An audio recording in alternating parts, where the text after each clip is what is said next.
It's worth 3 weeks ago. I mean, think, right? Was there a more miserable franchise in the entire sport?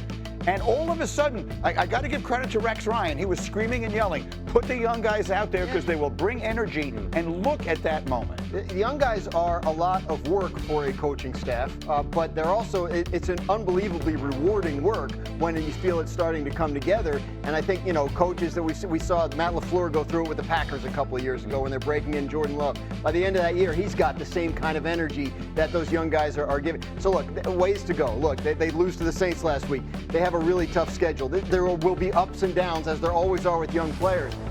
But at least there's some ups. Right. And the Giants haven't had a lot of ups over the last decade or something like that. So Orlovsky, again, you know, the opposite side of it. We talked about the Eagles side of it. What's your number one takeaway from last night from a Giants side of it?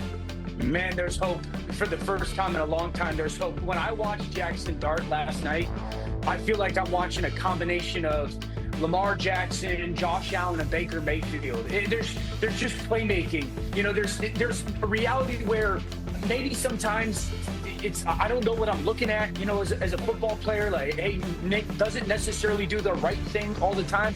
But this dude's a playmaker. This dude is a football player in the biggest moments. He makes plays with his feet. He has great pocket feel. I'll go back to the springtime. That was my favorite thing about him, was great pocket feel. He was strong in the pocket. And the reason I say Josh and Lamar is, like, early on in their careers, there was just that run around and that bull in a china shop, that tough physical runner, that I'll find a way mentality. And it wasn't as pretty, certainly, as it is now. And then the reason I say Baker is, like, there's just this grittiness, this toughness, this fearlessness of, I'm going to go figure out a way with the ball in my hand to go make plays. And he's got to take less hits, and there's going to have to be growth in his game. This throw is fantastic. These next two stretch throws, that ball to Wandale and the ball to Theo Johnson, when he just gets hit. This is exactly why I love them coming out of school. That's real. That's real life in the NFL. The Giants, there's no doubt this is their future. And look, we talked about it, but for those of you who didn't follow the day yesterday and the night last night, he's throwing to Wandale Robinson and Lil Jordan Humphrey and Theo Johnson. They're playing without not only Malik Neighbors. They went into that game last night. We were thinking he's got no one to throw the ball. Well, number one, it's the energy. It's infectious amongst this entire football team, and I believe it's leaked over to the defense as well. But little Jordan Humphrey last night wasn't so little. He was big Jordan Humphrey. The quarterback understanding the size advantage is giving my wide receiver an opportunity and a chance to make that play. That was on 3rd and 12. One-on-one versus Keely Ringo. You find the fish, you continue to go fishing. Hitch route, I think it was like 3rd and 4, 3rd and 5. First down, Giants. They have chemistry because he's been throwing to him all summer, right? Little Jordan Humphrey's one of the backups, and so was Jaxson Dart, all through training camp. So was Cam Scatterboot. So this is a group that has practiced together an awful lot, and I think you're seeing some of that too. Listening to Dan, he just said with Jaxson Dart, he mentioned the name Baker Mayfield, Lamar Jackson, and Josh Allen. If you're a Giants fan, you woke up excited about the game last night, then you listen to my guy Dan O, and you're just like, I'm booking my Super Bowl tickets for the next 3 years. But to his point, when you watch Dart, you see some similarities of all of these guys. It's almost like you're watching a maniac out there playing the quarterback position. Yes. No, he's not saying, again, I'll stop the internet. He's not saying he's as good as those guys. Absolutely. You're looking for traits. This is the kid's third start of his career. But when the stuff that we scouted, you scouted, Dan, and I just, made notes on that everyone scouting, the stuff you saw coming out of college from him, you are seeing it play out here, and he's a long way from being a finished product, to your point.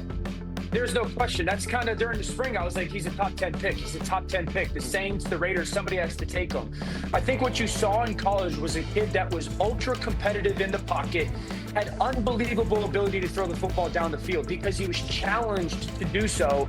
And then there is that unique athleticism that it's maybe not off the charts, like jaw-dropping, but it's just athletic instinct.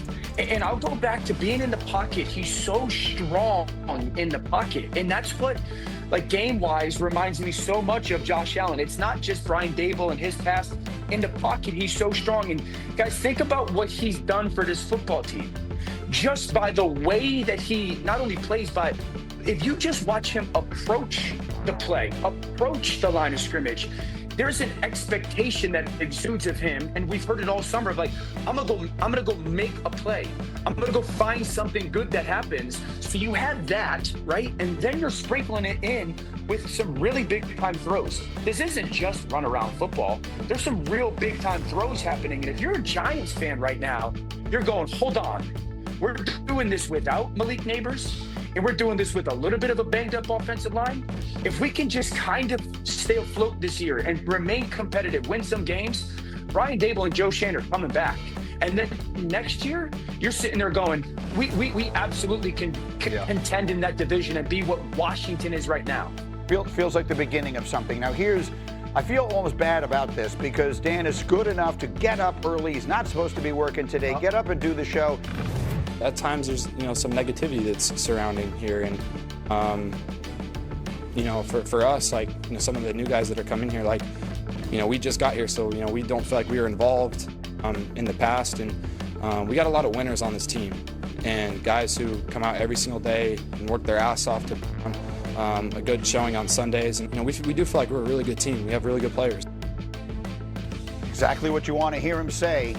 That was a 9-game losing streak against Super Bowl champs that they snapped last time they beat a Super Bowl champ, where they were John Elway's Broncos, and it's like they weren't John Elway's Broncos anymore. It's a whole other story. They were undefeated. They were undefeated at the time the Giants beat them. That's like right. It was after their first one. So here's, at the risk of an overstatement, I'm going to assess this to John Fink, our coordinating producer, who's a Giant fan, who said to me, Greeny, I am reborn, rejuvenated, I feel alive. Wow. Should the New York Giants fans be reacting like Fink to last night's game? Yes, because what have you had to react like this to? Like the stats they were throwing out last night, first time in 5 years they scored more than 7 points in the first quarter. I mean, this is a team that has been very bad for a very long time.